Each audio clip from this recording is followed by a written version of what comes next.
ating aralin sa Quarter 3, Week 1, Day 1. Ang kahulugan at sa buhay ng malasakit ng mga pamilyang Pilipino.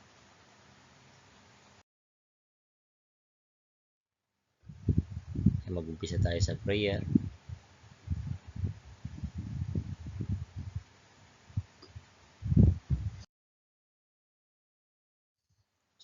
Checking of attendance. Okay, maikling balik-aral. Itugma ang mga halimbawa ng pagpapahalaga ng pamilyang Pilipino na nasa unang hanay. Sa mga pangungusap sa ikalawang hanay, isulat ang titik ng tamang sagot sa patlang.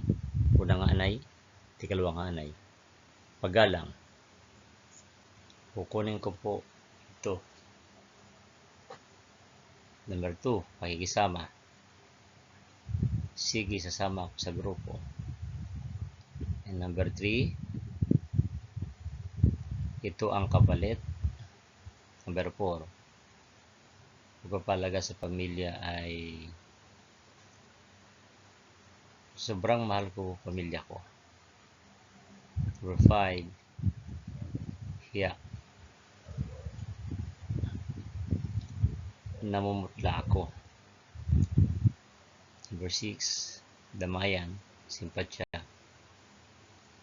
Huwag malungkot, nandito ako. 7, mahabagin. Naawa ako sa iyo. At number 8, mapagmalasakit. Handa kita tulungan. Paglinang sa kasanayan sa pagkatuto sa aralin. Bugtungan, hulaan kung ano ang tinutukoy ng mga bugtong. Sa hirap at ginawa, ako'y kasakasama. Kung kapigatian man, ay ating paghahatian. Sagot, damay. Ako ay laging malapit sa hirap at sakit. Ako ay laging malapit. Sagot, malasakit. Bahay mo ay mabigat man, pero sa tulong ko, ito ay gagaan. Bayanihan. Okay, paghawa ng bokabularyo sa nalalaman ng aralin. Ano-anong salita ang kasing kahulugan ng salitang tungkulin? Sinabing tungkulin, responsibilidad, obligasyon, at gampanin. Ano ang mga salita ang kasalungat na salitang malasakit? Sagot, baya, pagwawalang bahala, at pagbabaliwala. Okay, kaugnay ng paksa 1, ang kahulugan at sa buhay ng malasakit ng mga pamilyang Pilipino. Proseso ng pangunawa, pagbabahagi ng karanasan, isang kaugaliang Pilipino, napakagandang salita ang malasakit. Nakikita natin ito sa ating pamayanan kapag may pinagdadaan ng kahirapan, kalungkutan, pagsubok o dalamhati. Isang halimbawa, kung may namatayan sa mga kapitbahay o di kaya ay nasunugan. Kung may nagdadalamhati, ang mga kapitbahay ay nakikiramay. Dahil sa malasakit, nararamdaman ng mga kapitbahay ang hirap at lungkot ng mga namatayan.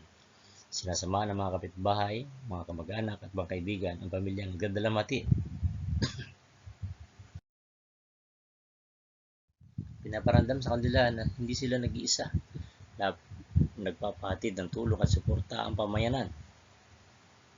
Kaugnayan ito sa bayanihan kung saan ang kabigatan ng isang bahay ay gumagaan dahil ang mga kapitbahay tumutulong magbuhat sa bahay. Nakikihatis pagkati ang mga kapitbahay at kaibigan, tumutulong sa napag-anin ang lungkot o kasanin o pasahin at aliwin sila. Kapag walang kagipitan o problema, ang malasakit ay nakikita sa paggawa ng mabuti sa kasi ayaw natin na malasakit o mahirapan sila.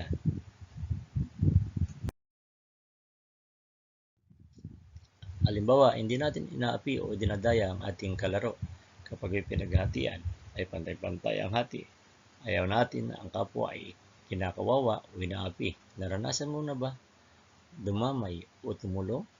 O di kaya ay ikaw mismo ang dinamayan? Ano ang nararamdaman mo? Pwede bang ibahagi ito? Ang malasakit ay saloobin. Makikita lamang at nararamdaman ito sa gawa. Kinaugalian ng mga pamilyang Pilipino ang pagmamalasakit sa kapwa. Ang kaugaling ito ay batay sa tungkuling moral sa kapwa-tao kahit walang batas na nag-uutos na dumamay o tumulong. May batas moral sa kalooban na nag-uudyok sa atin ang dapat gawin dahil tungkulin natin ito. Dahil tungkulin dapat itong sa puso at sa buhay. Ang kahulugan at pagsasabuhay ng malasakit ng pamilyang Pilipino. Kahulugan ng malasakit. Ang malasakit ay ang pagkaroon ng tunay na malas at kalinga sa kapwa, lalo na sa sariling pamilya. Ito ay isang positibong ugali na nagpapakita ng pakikiisa, pakikiramay at pagmamahal sa mga miyembro ng pamilya upang masiguro ang kanilang kapakanan at ginawahan. Talaga ng malasakit sa pamilyang Pilipino ang pagkakaisa. Napapanatili ang matibay na ugnayan ng pamilya kung ang bawat isa ay nagmamalasakit sa isa't isa. Tulong-tulong, ang malasakit ay nag-uudyok sa pagtutulungan, lalo na sa mga hamon sa buhay tulad ng sakit, hirapan at mga pagsubok. Pangatlo, pagpapakita ng pagmamahal. Ang simpleng pagkalinga sa damdamin, pangangailangan at kalagayan ng bawat miyembro ay nagpapakita ng tunay na pagmamahal. Mga paraan ng pagsasabuhay ng malasakit. Paglala ng panahon, gumugol ang oras sa pamilya kahit sa simpleng pag-uusap o pagsalasalo ng pagkain. Pakikinig at pagtulong, makinig sa hinaing at saloobin ng miyembro ng pamilya at tumulong sa abot ng makakaya. Pagpapamalas ng respeto, igalang ang opinyon o damdamin at pagkatao ng bawat isa. Pagtuturo ng mga tamang halaga, turuan ng mga bata ng malasakit sa pamamagitan ng mabuting halimbawa.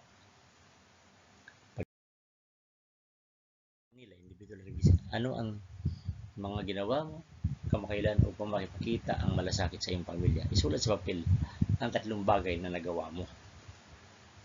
Kung wala, ano ang isang bagay na maaari mong simulan ngayong linggo upang maipakita ito? Talakayin, group sharing. Hatiin ang klase sa maliliit na grupo, ibahagi sa grupo ang iyong sagot sa tanong na unang bagay. Pag-usapan ang iba't ibang paraan sa pagpapakita ng malasakit sa pamilya. Okay? Ang malasakit ay hindi lamang isang salita, kundi isang gawain na nagbibigay ng kahulugan sa pagkakabuklod ng pamilyang Pilipino sa pamamagitan ng malasakit na ipapakita natin ang pagmamahal at pagkakaisa, pananampalataya na nagpapalakas sa ating pamilya. Tanong, ano ang mga bagay na maaari mong gawin upang ipakita ang malasakit sa iyong pamilya? Okay, puna ng tamang salita mula sa kahon ng bawat pangusap. Malasakit, ang bawat ay dapat nagtulungan upang manatiling nagkakaisa. Ang bawat pamilya ay dapat nagtutulungan upang manatili ang pagkakaisa. Pangalawa, ang patlang ay mahalagang ipakita sa mga nangangailangan.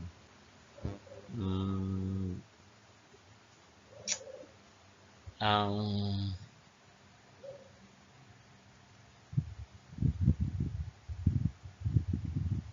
malasakit. Okay. Sa panahon ng sakuna, mahalaga ang pagtutulungan.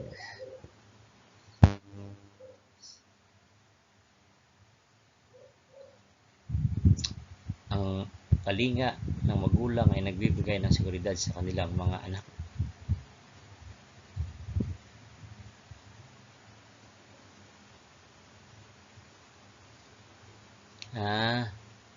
Number 5, ang tunay ng malasakit na nakikita sa kilos, hindi lang sa salita. Pangatlo, sa panahon ng kalamidad, mahalaga ang pakikiramay sa mga naapektuhan. Okay. Sana nagustuhan niyo itong ating aralin at maraming salamat sa inyo lahat.